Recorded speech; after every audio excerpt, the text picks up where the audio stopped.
รอบครัวคำไตเจริญมาได้จังใดข้าพเจ้าฮู้เบิดครอบครัวคำไตเจริญมาแบบใดเพราะข้าพเจ้าไปเห็นตั้งแต่มือมันเข้ามามักคำไตใช้อำนาจบาดใหญ่ในภาคใต้พี่น้องเป็นประธานประเทศเป็นนายกมาตลอดการพวกนี้นะกำอำนาจมาตลอดกอบโกยเอาเบิดความอุดมสมบูรณ์ของประเทศมาให้ครอบครัวมันแกวมาแต่ฮานอยพุ่นนะซะมามีสิทธิ์กอบโกยเอาเบิดบักห่าวอีดาวเฮืองมุนมาแต่ฮานอยพุ่นพวกนี้นะเฮ็ดไหนจังรวยมากาแฟภาคใต้มันบังคับเขาให้ขายราคาถูกให้มันแล้วมันเอาเงินของรัฐบาลเด้มาลงทุนผู้อื่นเข้าถึงทุนบ่ได้มีแต่มันไปยืมมาคำไตว่าเอาเงินนี่เอาเงินก้อนนี้ไปลงทุนค่ายาเสพติดค่า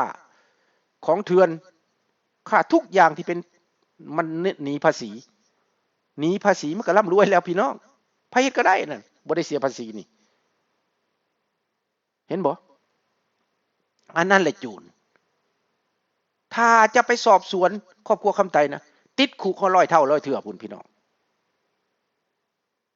คันมีกฎหมายแต่พวกนี้กฎหมากฎหมู่มันบ่มีกฎหมายผู้ใดมีอำนาจแล้วบ่มีกฎหมายสิไปคุ้มครองไปปกหรือว่าไปเฮ็ดหยังเขาได้ผู้แทนสภาก็เป็นผู้แทนหุ้นเซิดข้าพเจ้าก็เคยเว้าเลยดิข้าพเจ้าสิเล่าสู่ฟังพี่น้องมีครั้งหนึ่งข้าพเจ้าถามนายชัยบัณฑิตราชพลที่มาเฮียนอยู่แคนาดาข้าพเจ้าเคยลมข้าพเจ้าเว้าเรื่องประเทศเป็นประชาธิปไตยนายชัยบัณฑิตเว้าจังไดข้าพเจ้าตะกี้ข้าพเจ้าก็เชื่อว่านายชัยบัณฑิตนี่เป็นคนที่คิดเพื่อประชาธิปไตยได้พอมาเฮียนอยู่ต่างประเทศเด้สุดท้ายแล้วว่าจังไดเจ้าอยากได้หยังว่าซั่นเขาก็อยากได้ประชาธิปไตยอยากได้เสรีภาพ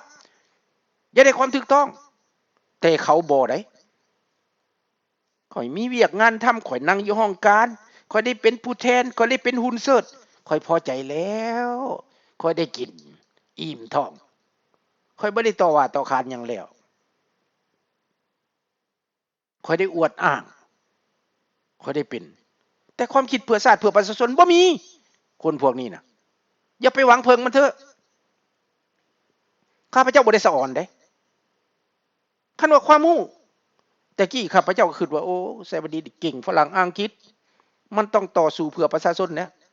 บ่ได้พี่น้องบ่แม่นจักดีเลยแต่สมัยนั้นเจ้ามีความรู้แท้ลูกข้าพเจ้าก็ยังน้อยๆก็คิดว่าไสบัณฑิตนี่เลิศแล้วแต่มาปัจจุบันนี่ข้าพเจ้ามาเทียบไสบัณฑิตกับลูกข้าพเจ้าไกลปานฟ้ากับดินพี่น้องไกลปานฟ้ากับดินเป็นหยัง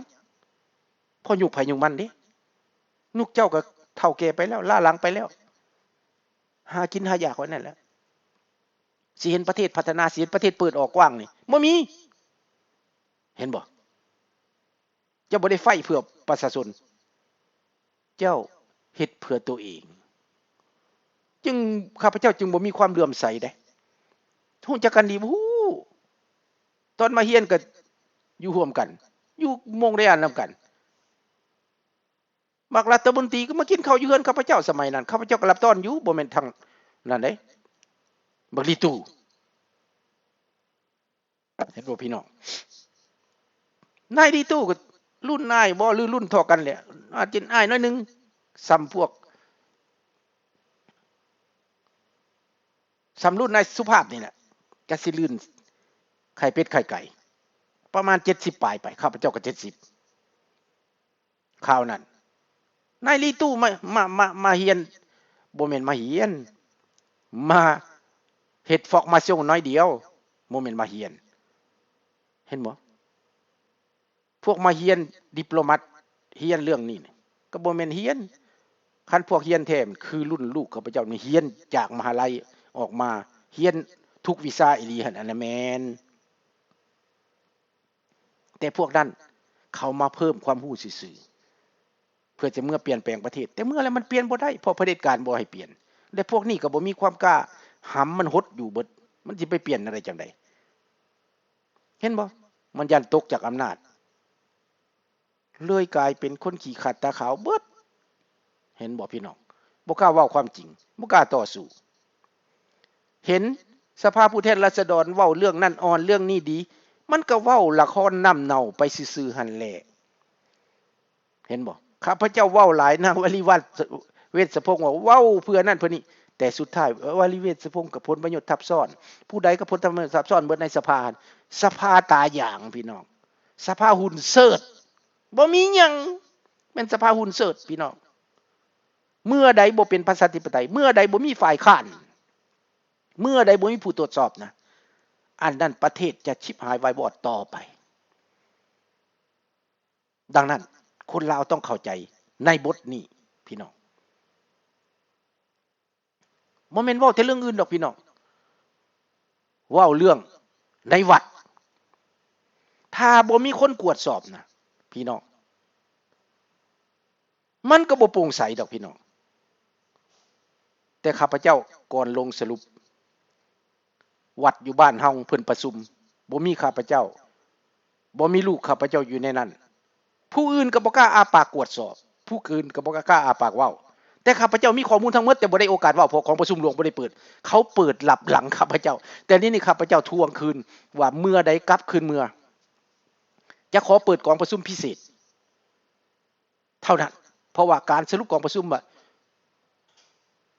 พวกท่านต้องเบิ่งรัฐธรรมนูญขอทวงไปถึงคณะกรรมการกองประชุมและคณะกรรมการวัดข้าพเจ้าจะเว้าเปิดเป็นกองประชุมท่านบ่มีกองประชุมบ่มีฝ่ายตรงกันข้ามและบ่มีผู้กวดสอบ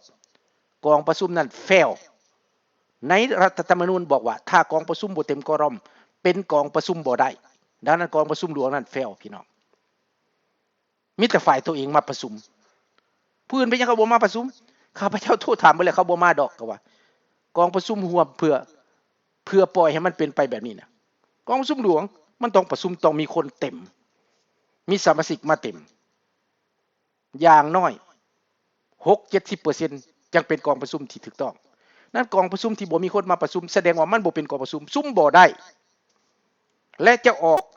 โปรเซสบ้านออกหลักการหยังสอบทำบ่ได้ขอฝากไว้ให้คณะกรรมการท่านบุญจำรุนท่านบุญจำลองท่านก้าวมณีรัตน์ข้าพเจ้าขอคัดค้านว่าในเมื่อบ่มีข้าพเจ้าอยู่ในนั้นกวดสอบกองประชุมนั้นโมฆะ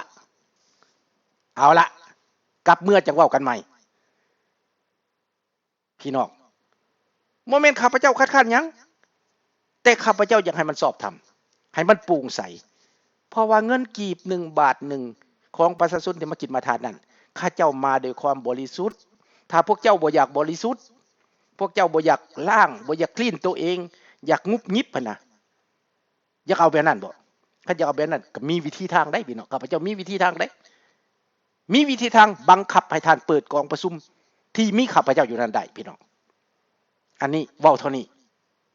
ฝากไปเด้อฝากไปอันนี้นะเพราะว่าก่อนข้าพเจ้าจิบมานี่ข้าพเจ้าก็ทวงหลายเทื่อแล้วให้เปิดกองประชุมหลวงบ่ยอมเปิดข้าพเจ้ามาออกจากหันปึ๊บเปิดกองประชุมทันทีหมายความว่าหยัง Qu'est-ce que ça veut dire แปลว่าเปิดกองประชุมลับหลังย่านข้าพเจ้าเว้าย่านข้าพเจ้าทวงถ้าว่าอยากให้มันสอบถามเอาคนมาประชุมมีจักคนถึงกอรอมบ่ท่านสุนทราบ่ได้อยู่ก็ตามแต่คอนเฟอเรนซ์เข้ามาได้บ่เปิดเผยความจริงได้บ่มิดจีรีปานน้อยไข่เห็นบ่อันนี้แหละพี่น้องข้าพเจ้าบ่ได้มีความเกลียดชังส่วนตัวเพราะว่าข้าพเจ้าเป็นคนหนึ่งที่ดูแลผลประโยชน์ของวัดดูแลผลประโยชน์ของสังคมบ่แม่นท่านเป็นเจ้าของได้เป็นประธานบ่ได้หมายว่าเป็นเจ้าของได้ในสมัยข้าพเจ้าเข้าไปปกครองบริหารวัดเงินบ่มีหายเว็บเงินมันบ่มีบ่เหลือจักดีจนสิไฟยิดปานนั้นข้าพเจ้ายังถูกกดดันบีบหัดว่าข้าพเจ้าสิมากินเงินกินคำเป่าข่าวเป่าปิวอันนี้มันเจ็บใจบ่เจ็บเป็นจังสิบ่เจ็บพี่น้องแต่บ่ทันได้เว้าซื่อๆได้บ่มีโอกาสเว้ามันต้องเอาจังสิเว้ามันจังสิได้กับพวกนี้นะบัดที่ข้าพเจ้านะมันบีบบังคับ ผู้ใหญ่ก็บ่ได้เคยปกป้องข้าพเจ้าบัดที่พวกหนึ่งเงินหายไป 6-7 เดือนเป็นแสนกว่าดอลมิดปันหอยไข่บ่มีไผกล้าปากกล้าเว้าอันนี้มันพวกมากลากไปอันนี้น่ะเห็นบ่และก็บ่เคยกวดสอบอีกบริหาร 6-7 ปีบ่เคยมาเปิดบัญชีบ่เคยมาให้ทักให้ท่วงอีหยังแต่ข้าพเจ้านี้ทิ่มบัญชีให้กวดโลดเอากวดมันขาดบนใดมันยังบ่ได้สิใช้คืนนี่หาเรื่องบ่ได้ก็เขียนหนังสือยอมรับไผเซ็นมีคนเซ็นยอมรับบ่ถูกต้องท่านสุนทราคลีนบริสุทธิ์แน่มันเป็นจังซั่นพี่น้องสังคมลาวนี่อย่าให้มันเป็นแบบนั้นแม่หนีไปฮอดเมืองเจริญแล้วยังบ่เจริญอยู่อ่ะอันนี้ฝากไว้พี่น้องฝากไว้มันต้องกล้าปากกล้าเว้าจังซี่คันบ่มีอ้ายสุนทราแล้วลุยแล้วล่ะพวกเจ้าเอ้ยเขาบ่กล้าเว้าดอกเขางุมยิบกันเมิดพวกเดียวกันเมิดพวกกับพวกเจ้าพวกหลายแต่หลายมันบ่โปร่งใสก็หลายเถอะหลายไปไว้บ่ได้เด้บางคนว่าเขาเจ้าเข้ามาเขาเจ้าสร้างว่านี่มันบ่แม่นเจ้าสร้างได้เป็นคนลาวได้สร้างได้เห็นบ่มีผู้หังผู้มีผู้ร่ำผู้รวยมีผู้ถือเลขรวยเบอร์เขาก็มาซอยสร้างบ่แม่นเจ้าสร้างผู้เดียวได้ทุกคนคอนทริบิวได้เจ้าต้องบริหารเจ้าต้องให้มันโปร่งใสจะต้องให้ทุกคนฮู้นำเจ้าอย่างุบยิบเจ้าอย่าใช้อำนาจเนาะขอโทษขออภัยนำครูบาอาจารย์ผู้รับฟังรับชมท่านผู้อาวุโสทั้งหลายเด้อที่ได้เว้าคำนี้มันจำเป็นต้องได้เว้าคันข้าพเจ้าบ่เว้านี่เขาก็ว่าเอ้ยสุนทรามันสิมีหยังมันขี้ตัวมันบ่มีความจริงข้าพเจ้ามีข้าเจ้าจริงน่ะเปิดให้มั้ยให้เปิดเผยมั้ยเอามั้ยข้าพเจ้าบ่อยากเว้าแฮงย้อนหยังอย่ามันเป็นผลสะเทือนให้แก่วัดผลเสียหายให้วัดเท่านั้นซื่อๆพวกเจ้าเข้าใจแล้วบ่แต่เพื่อเกียรติศักดิ์ศรีของข้าพเจ้าเพื่อความจริงใจของข้าพเจ้าข้าพเจ้าต้องเว้าความจริงขอเว้าความจริงเท่านั้นอันใดบ่จริงบ่เว้าเห็นบ่ข้าพเจ้าบ่ได้มีความเกลียดชังผู้ใดส่วนตัวเด้แต่ว่าในเมื่อความยุติธรรมมันบ่เกิดแต่แก่สังคมข้าพเจ้าก็ต้องเว้าญาทานเพิ่นอยู่ในวัดเพิ่นอาจจะเว้าบ่ได้เฉพาะข้าพเจ้าก็บ่ได้ก็แน่นอนเพิ่นบ่อยากให้มีปัญหาข้าพเจ้าเข้าใจเพิ่นบ่อยากให้แตกแยกกันบ่แม่นเรื่องแตกแยกแม่นเรื่องโปร่งใสเรื่อง transparency il est important on est dans ces pays développés on est dans un pays démocratique on est sous la loi